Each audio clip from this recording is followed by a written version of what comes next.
Andhra Pradesh startup రాష్ట్రమని మంత్రి లోకేష్ అన్నారు.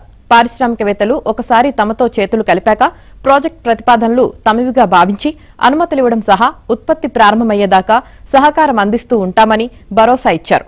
శుక్రవారం ఆస్ట్రేలియా పర్యటన చివరి రోజు 6వ రోజున ఆయన మెల్బోర్న్లో ఆస్ట్రేలియా ఇండియా బిజినెస్ కౌన్సిల్ ప్రతినిధులతో CII partnership summit road show నిర్వహించారు.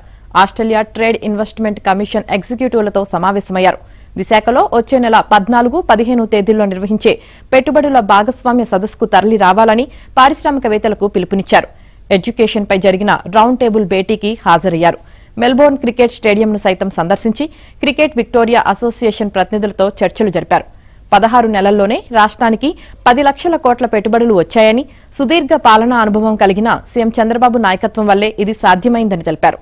రాజధాని అమరావతిలో క్వాంటం కంప్యూటర్ సేవలు వచ్చే ఏడాది జనవరి నుంచి అందుబాటులోకి వస్తాయని ప్రకటించారు.